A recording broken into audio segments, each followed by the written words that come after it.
Yeah. So the next question you might ask is, some people have asked, so do we have enough money in Singapore? We want to talk about increasing wages, we want to talk about having better social benefits for Singaporeans, but do we have the wages? And do we have the money to do so? And we do. Let's look at healthcare. For Medisave, there is 60 billion currently inside the Medisave amounts, of which only 768 million is spent in a year, which is only 1.3%. And if you look at the Medishield surplus from 2000 to 2010, there's 850 million in the surplus, but only 282 million is spent, or 33%. Okay? And for Medifund, there's 3 billion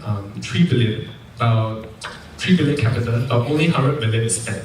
So this is only 3.2%.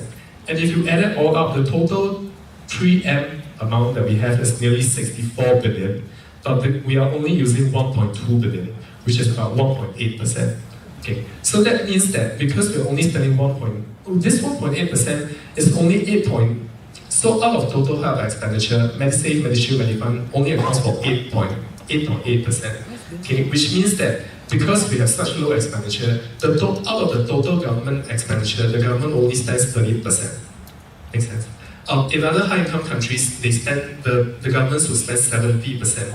But in Singapore, our government only spends 30%. So if we were to spend as much as what the other high-income countries are spending, we should if we spend up to 10% of the whole total 3M amount, we would actually be able to meet that 70% target. And there will still be 90% left in that amount for investments or whatever uses. So there is still quite a significant number of money left in the 3M amount. Okay? And then if you look at the total health expenditure, like I say, the total health expenditure is 13.1 billion, out of which only 5.5% is through Medisave, 2.1% from Medishield, 0.7% from Medifund, and Singaporeans have to spend out of pocket 61.3%, more than 60%, and the government only spends 30%. So as I've said, in other countries, the government would spend up to 70 or more percent. Okay? On average, it's 70%, but in other countries, it's about 80%. So if you look at how much the government subsidies are, the 4 billion is actually only 6% of the whole 3M amount that we have. Okay. Next, we look at CPF. CPF, Singaporeans are only earning 2.5 to 4% of our CPF. But it's known that the CPF is invested in the reserves. The reserves are invested by Temasek Holdings and GIC. So GIC earns 6.5 interest per annum since inception, and Temasek earns 16% since inception. So now, if you look at how much we save for a person who retires at 65, based on for a medium income earner, so someone who earns about 3,000, when he retires with a 2.5 to 4% interest, they might retire with only 700,000 when they retire. But if they are able to get back the interest rates that the GIC and Temasek are earning, they might get back about 7.5%, which would be about 2.8 million. So this tax that we are not getting back, which is between 3.5% to 5%, is known as the implicit tax, which is not being returned to Singaporeans. So I think the next chart you can see is, in the total CPF balance, there is currently 248 billion in our CPF. So this is how much Singaporeans have contributed, nearly 250 billion. And of which only 11 billion was withdrawn last year. So, I mean, if CPF is really our money, why is there such a huge balance inside the CPF?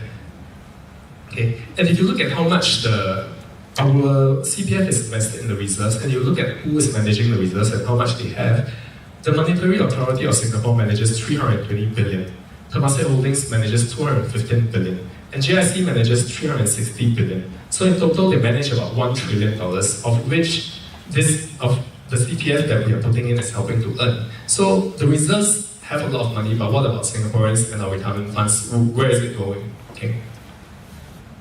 Then next, if you look at housing, a very quick example, say a 4-room flat is $250,000. Mr. Leong Soo Hian estimate that the construction cost is about 40%, which is 100,000. So even with that, the 165,000 that we're paying is actually money that's being made. Because it's known that the land costs next to nothing for the Singapore government. Okay? Yeah. I think Mr. Leong will further elaborate on that. Yeah. And then I'll go to education.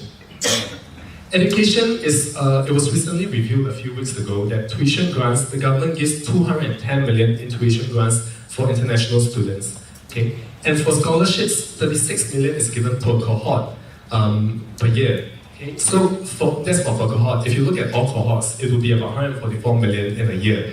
In total, if you add it all up, whatever the government is paying for international students for tuition grants and scholarships would be $400 million. If you look at the $400 million that's given back to Singaporeans, we will all be able to get, all the undergraduate Singaporean students will be able to get free education. All pre-university students before preschool will be able to get free education, and all preschool children will be able to get free education if you just look at the $400 million amount. So the question is, if the government is willing to spend that much money for international students, should they first consider spending that money on Singaporeans first, and then spend it on international students? Okay. Yeah. Now let's look at transport. This is the fare and non-fare revenue that's being collected in Singapore. This is the operating expenses. Also, this is the fare.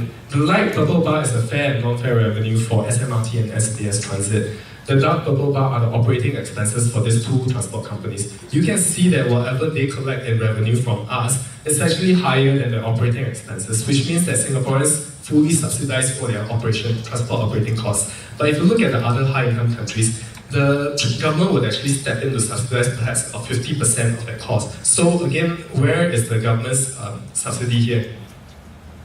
If you look at how much, how much Singaporeans are paying for fare revenue is about 113% more than operating expenses. This is known as the fare box recovery ratio. Only Singapore and Hong Kong has such a high ratio. For the other high-income countries, it's about 50%, which means that the government will step in to foot the other 50% of the bill. Okay. And then if you look at how much profits SMRT and SDS has earned from 2000 to 2013, they've earned more than $2.6 billion. So recently, the government announced, a few years ago, they announced that they will give the transport operators $1.1 billion for the buses.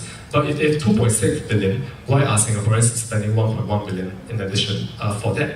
And even if you see how much the transport operators would spend, if they purchase the buses by themselves, they will still have $1.5 billion left in profits. So that's still a lot of money. And if they are public transport operators, should they be earning such high profits?